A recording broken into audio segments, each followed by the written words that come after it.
Everyone, class 8। आज हम लोग यूनिट 4 स्टार्ट करने वाले हैं। यूनिट 4 का आपका जो हेडलाइन है, टॉपिक है बिटवीन द लाइंस। ठीक है, तो यहाँ पेज नंबर 77 में ना कुछ एनाग्राम, ऑक्सीमोरन, हाइपरबोल, मैलाप्रोपिज्म, ये सब कुछ ऐसा स्टेटमेंट्स है जिसके अकॉर्डिंग हम जिसको बोलते हैं, जैसे होमोफोन्स होता है, सिनोनिम्स होता है। खैर आप इसको इतना ध्यान नहीं देना है। यहाँ पे कुछ पिक्चर्स दिया हुआ था पेज नंबर 77 में, उसके अकॉर्डिंग आपको वो किस कैटेगरी में आएगा 1 2 3 4 में करके रखोगे। मेन हमारा लेसन है आज जो है सेक्शन 1, और वो है आपका the boon of words. The boon of words, boon का मतलब क्या होता है? वरदान। ठीक है, वर्ड्स तो आप समझते ही हो। अब वरदान आपको अच्छा भी हो सकता है, वरदान आपको बुरा भी हो सकता है, वो तो अब आपके कर्म पे डिपेंड करता है, आपके वर्क पे डिपेंड करता है। तो द बून ऑफ वर्ड्स को जिन्होंने लिखा है, राइटर है उमा रमन। तो आपको इस पूरे लेसन में हमें तेनालीरामन के बारे में पढ़ना है। आई थिंक कि आप लोग सब लोग तेनालीरामन को जानते होंगे।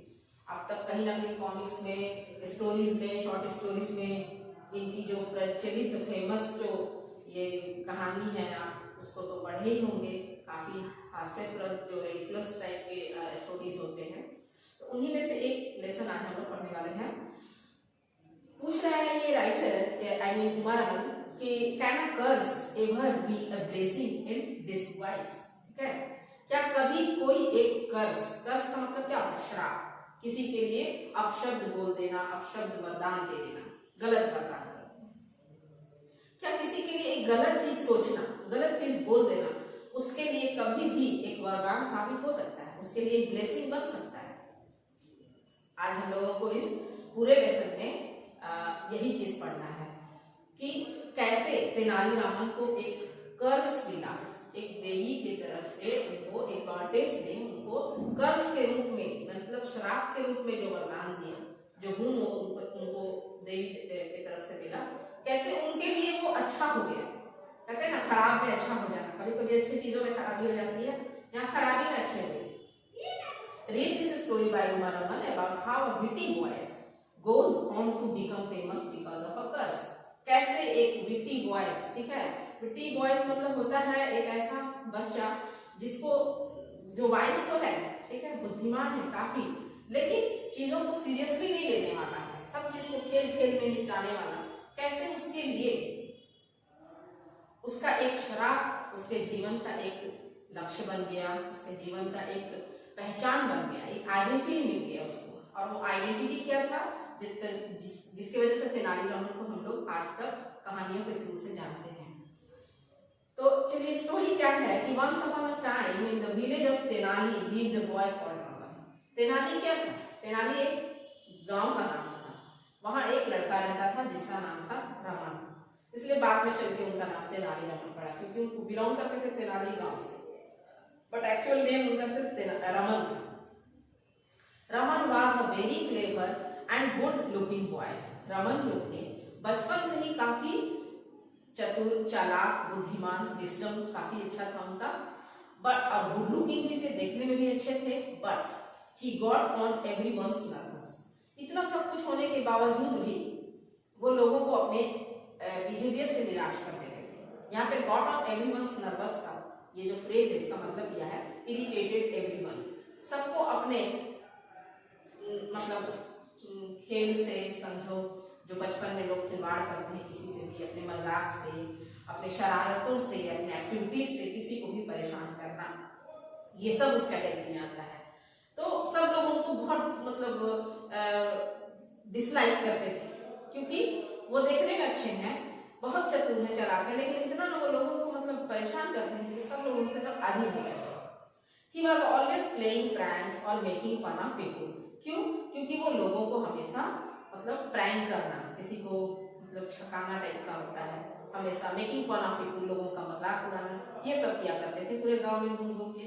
He was quite irreverent and would even mock the elders of the village. कभी कभी तो क्या होता था कि इरेवरेंट का मतलब यह दिया है डिसरेस्पेक्टफुल, अपने गांव के कोई बड़े बुजुर्ग भी होते थे उसको वो कभी कभी अनादर टाइप से कुछ भी बोल देते थे, वो even mock the elders of the village, जो कि बड़े बुजुर्गों को उनका ये बिहेवियर बिल्कुल अच्छा नहीं लगता था कि कोई भी एक छोटा लड़का उनके साथ बदतमीजी से पेश आए। लेकिन यही उनका शायद नेचर ही था बचपन का। Now elders who take themselves and their position seriously, but अब क्या होता है कि गांव में कुछ लोग बड़े रैंक वाले होते हैं, जैसे मुखिया है, पंचायत लोग होते हैं, जिनका अपना एक ओहदा होता है, एक रैंक होता है गांव के अंदर। कोई बड़े ट्रेडर है, चाहे कोई बड़े बिजनेसमैन है, कोई बड़े बुजुर्ग मतलब अच्छे पढ़े लिखे इंसान है, उन लोगों के साथ भी वो वही ट्रिक अपना लेते थे, जिस वजह से वे लोग काफी सीरियस हो गए थे कि ये लड़के का आदत बिल्कुल सही नहीं है, किसी को भी डिसरेस्पेक्टफुल करता है, मतलब अनादर करना, किसी को भी सम्मान नहीं देना। जैसे होता है ना हमारे सोसाइटी में कुछ पढ़े लिखे लोग होते हैं, कुछ उस रैंक के इंसान होते हैं जिनको भी हम लोग बहुत इज्जत देते हैं, उनके मतलब उनके कर्मों से हम लोग उनको इज्जत देते हैं, उनके स्वभाव से इज्जत देते हैं। वैसा उस गांव के कुछ लोग थे जिनको भी तेनाली उनके साथ भी औरों के जैसा ही बिहेवियर कर डालता था। इस वजह से वो लोग काफी उससे परेशान होकर के सोचे कि अब कोई ना कोई गंभीर हमें स्टेप लेना पड़ेगा इस लड़के की वजह से। Do not like to be made fun of, और किसी बहुत बड़े इंसान को अगर कोई छोटा बच्चा मजाक के रूप में अगर उसको ले तो बड़े को अच्छा बिल्कुल नहीं लगेगा, क्योंकि वो बच्चे नहीं है, सीरियस है। They decided that something had to be done about Raman, और तब उन सबने मिल करके ये तय किया कि अब तो इस लड़के का यानी इस रमन का कुछ तो करना होगा। They caught hold of Raman's mother and warned her that her son would come to a sticky end if she did not take him in hand. अब वो सब मिलकर के क्या होता है, बच्चे अगर कुछ गड़बड़ी करते हैं, कुछ गलती करते हैं, तो लोग उनके शिकायत करने के लिए तो उनके पेरेंट्स के पास जाएंगे। तो तेनाली के फादर नहीं थे, इस वजह से उनकी माँ थी, तो सब लोग मिलकर के एक ग्रुप बनाते हैं और जाके उनकी माँ को शिकायत करते हैं। एक ऑब्जेक्शन है और वो कहते हैं क्या कि अगर आप अपने बेटे को अपने हाथ में नहीं रख सकती हैं या उसको समझा बुझा करके एक तौर तरीका उसको नहीं समझाएंगी, उसको बिहेवियर नहीं बताएंगी, तो एक दिन आपको बहुत महंगा पड़ेगा। ठीक है, कम टू एज की एंड का मतलब दिया है गेट इनटू ग्रेट ट्रबल, आप एक दिन बहुत बड़े मुसीबत में फंस जाएंगी अगर आप इसको अपने हाथों में नहीं ली तो। ठीक है, इसके साथ स्ट्रिक्टली डील कीजिए इसको, क्योंकि अब बर्दाश्त से बाहर हो रहा है।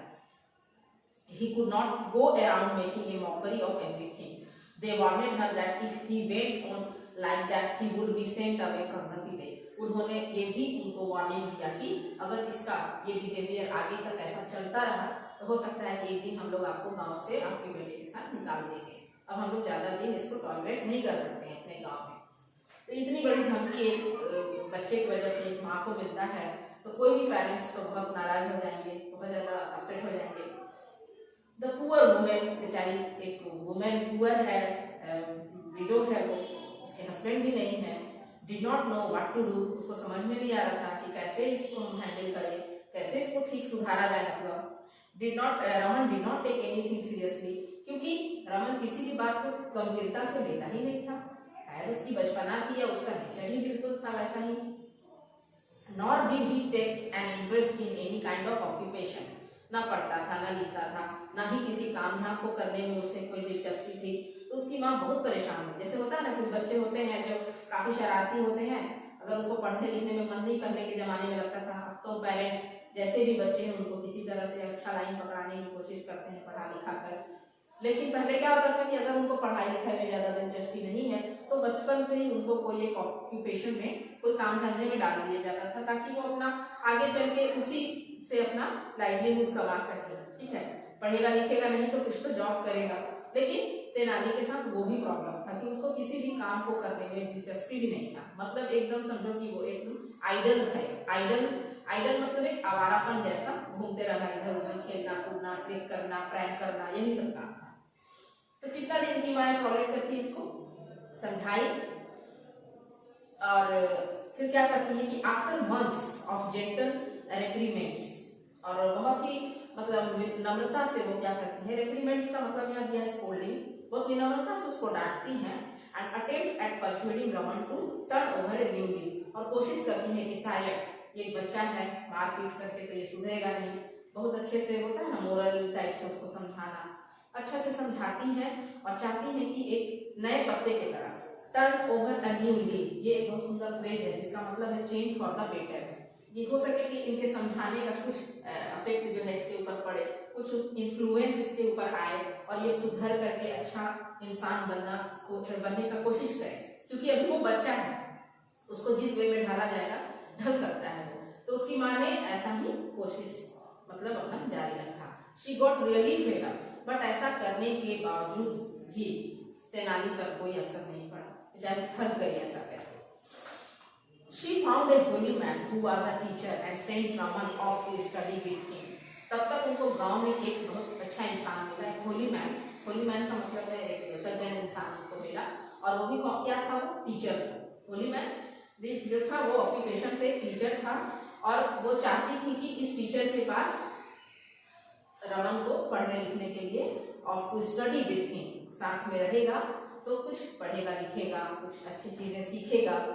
Maybe he will teach you something useful, she said. तो उन्होंने रमन से कहा कि ये एक अच्छा इंसान है गांव का और एक टीचर भी है, पढ़ा लिखा इंसान है, अगर इसके संगति में रहोगे तो आई होप कि तुम पढ़ना लिखना भी सीख जाओगे, और हो सकता है कि पढ़ने लिखने के साथ साथ जो तुम्हारा ये खाली काम शैतान का जैसा हाल हो चुका है, तुम इंगेज हो जाओगे पढ़ाई लिखाई में, तो ये सब जितना प्रैंक्स और ये सब ट्रिक्स है ये सब तुम भूल जाओगे, क्योंकि करने का टाइम ही नहीं मिलेगा, और वो कुछ यूजफुल काम करेगा, अपना ध्यान बटाएगा। Don't come back till you have learned enough to earn your living. और उसी इंसान के साथ, उसी होली मैन टीचर के साथ वो रमन को भेज देती है स्टडी के लिए, और कहती है कि तुम वापस तब तक मत आना जब तक वहां से पढ़ लिख कर कुछ कमाने के लायक ना बन जाओ, जब तक कुछ कमाने लायक नहीं हो जाना मेरे पास अपना चेहरा मत दिखाना। उसकी माँ उनको भेज देती है। So Raman went off to study. Raman जो था वो उनके साथ पढ़ने के लिए चला गया। पहले था ना कि लोग गुरुकुल में ही जाके पढ़ाई करते थे, उनको जाना पड़ता था आश्रम में पढ़ने के लिए, और रहना भी पड़ता था, गुरु की सेवा करनी पड़ती थी पढ़ाई करने के साथ साथ।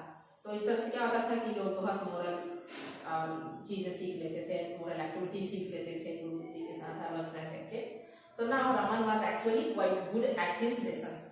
ऐसा नहीं था, रमन एक बहुत ही बुद्धिमान और बहुत तीव्र माइंड, मतलब जो था शार्प माइंड था, काफी कीन था, कीन ऑब्जर्वर था, शार्प माइंड भी हम उसको बोल सकते हैं कि काफी पढ़ने के तेज, किसी भी चीज को बहुत जल्दी एब्जॉर्ब करना, सीख लेना अच्छा था, गुड लर्नर था। तो इस वजह से वो पढ़ाई में भी बहुत जल्दी अच्छा हो गया। When his mind was occupied मतलब जब उसका जो दिमाग था वो किताबों में घिर गया, बाहर के चीजों से वो हट गया, और जब उसको पढ़ाई लिखाई से मतलब भेंट हुआ तब उसका सारा फोकस जो था पढ़ाई पर चला गया। He even forgot to play pranks, और धीरे धीरे करके वो अपना वो सब खिलवाड़ करना, प्रैंक्स करना तक भूल गया, पढ़ने में पूरा दिमाग लगा दिया। His teacher was very pleased with him। इस वजह से जो टीचर उसको साथ में ले गए थे उससे काफी खुश रहते थे कि चलो इस लड़के में बहुत ज्यादा ही मतलब कि चेंजेस आया है, कि जहाँ वो खेल कूद में टाइम बिताता था, प्रैंक्स में टाइम बिताता था, लोगों को तंग करता था, अब जाकर के उसका सारा ध्यान जो है किताबों में लग चुका है, पढ़ने में काफी अच्छा हो रहा है। उसके इस बेटरमेंट पर उसके टीचर काफी प्लीज्ड हो चुके थे, खुश थे। Finally one day the teacher told Raman, well I have taught you all I can. तब एक दिन टीचर ने कहे, टीचर जो थे वो बोलते हैं क्या कि देखो रमन, जितना मैं पढ़ा सकता था तुमको, जितना तुम्हारे लिए जरूरी था उतना मैं तुमको सब चीज सिखा चुका हूँ, पढ़ा चुका हूँ। Now you must go out into the world. अब तुम्हें पढ़ लिख करके इस आश्रम से बाहर यानी दुनिया में उतरना चाहिए। दुनिया मतलब कि अपने आसपास के एरिया में निकलो एंड सीक योर फॉर्चून, और अपना भाग्य आजमाओ, जाकर के अब कोई काम धंधा करो। अब तो तुम्हारे बुद्धि और तुम्हारे ये स्किल पर डिपेंड करता है कि तुम अब दुनिया में, जैसे होता है ना हम पढ़े लिखे ये सब तो चलो ठीक है, स्कूल गए कॉलेज गए, लेकिन इसके बाद अब हमारा दूसरा स्टेप क्या होता है कि अब हमें अब फील्ड में उतरना है, लोगों से मिलना है, जुलना है, बातें करना है, अपने लिए ऑक्यूपेशन ढूंढना है। ये सारा फैसला अब हम खुद करते हैं कि हमें कैसे करके कुछ अच्छा अपॉर्चुनिटी मिल जाए। तो जो टीचर थे वो भी रमन को यही चीज समझा करके बोलते हैं कि अब तुम्हारा जो स्टडी था वो मेरे पास तक कंप्लीट हो गया, अब अपना भाग्य तुम बाहर की दुनिया में जाकर के आजमाओ, क्या बनते हो अब ये तुम्हारे ऊपर डिपेंड करता है। बट सेड रमन, लेकिन रमन ने कहा, I still do not know what I can do for a living. मैं तो सिर्फ अभी पढ़ करके परिपक्व हुआ हूँ, मतलब मैच्योर हो गया, पढ़ लिख लिया, लेकिन ऑक्यूपेशन क्या करेगा, कमाएगा कैसे? क्योंकि उसकी माँ का वार्निंग था कि जब तक वो लाइवलीहुड कमाने के लायक, कुछ अर्निंग करने लायक ना हो जाए, तब तक वो घर पे रिटर्न नहीं होगा।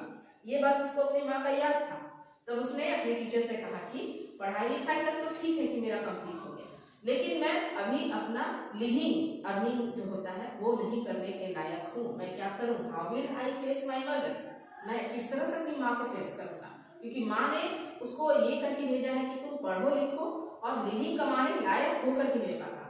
लेकिन यहाँ पर तो भी काम आधा हुआ है, वो ये कि सिर्फ अभी लर्निंग हुआ है, लेसन हुआ है, कमाने का कोई जरिया अभी इसके पास नहीं था। तो उसको थोड़ा सा टेंशन हुआ कि माँ के पास वो कैसे जाएगा आधा अधूरा सिर्फ ज्ञान लेकर के। His teacher then taught him a मंत्र। तब उसके टीचर ने उसको एक मंत्र बोला and told him to recite it at the nearby temple 3 million times। और तब टीचर ने बोला कि अच्छा एक काम करो, मैं तुमको एक मंत्र देता हूँ, एक मंत्र, कोई भी श्लोक या मंत्र होगा, किसी भी लैंग्वेज में, संस्कृत में होगा या हिंदी में होगा, जिसमें भी होगा, तुम इसको कम से कम 3 million times, 3 million, 1 million, 2 million, 3 million times इसको रिपीट करना, रिसाइट मतलब उच्चारण करना। If you concentrate and recite it sincerely, अगर तुम इसको पूरे ध्यान के साथ, कॉन्सेंट्रेशन का मतलब होता है अगल बगल जो कुछ भी हो रहा है उससे आपको कोई ध्यान नहीं देना है, एक सेंटर पे फोकस करना है, अपने माइंड पे फोकस करके आपको 3 मिलियन टाइम्स इसको रिसाइट करना है, उच्चारण करना है, और वो भी सिंसियरली, पूरा ध्यानपूर्वक। He said, "The goddess will her 1,000 heads will reveal herself to you." तब अगर तुम्हारा पूरा मन से, पूरे भक्ति के साथ अगर तुम 3 मिलियन टाइम्स इस मंत्र का उच्चारण करके पूरी तरह से कंप्लीट करोगे, तो एक गॉडेस तुम्हारे सामने अपीयर होंगी, एक देवी जो होती है, देवियां होती हैं, वो तुम्हारे सामने अपीयर होंगी, जिनका 1000 हेड्स होगा। 1000 हेड्स मतलब 1000 सर होंगे। रावण के 10 सर आप सुने ना, 10 सिर वाला रावण। ये जो देवी थी वो प्रकट होंगी, उनके 10 नहीं बल्कि 100 भी नहीं, 1000 उनके सिर हैं। And will reveal herself you, तुम्हारे सामने अवतार लेकर खड़ी होंगी।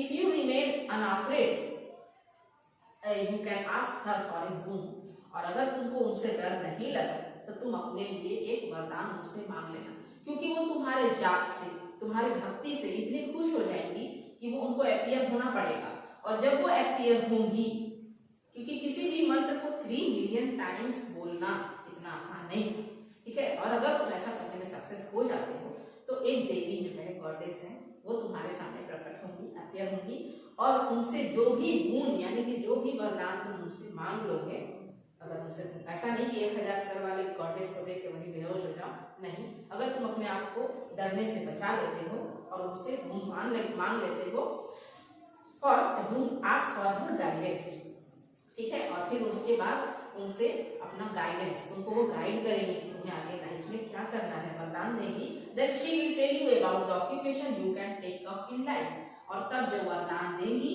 उस वरदान के पीछे एक बहुत बड़ा मतलब कि ये होगा, मोटो होगा कि वो तुमको बताएंगी, तुमको एडवाइस देंगी कि तुमको अपने लाइफ में कौन सा काम चुनना है, किस काम के ऊपर तुमको ज्यादा फोकस करना है, जिससे कि तुम्हारा जीवन जो है अच्छे से व्यतीत हो जाए। तो इतना सब कुछ कह करके टीचर जो थे तेनालीरामन को वहां से सेट ऑफ करते हैं।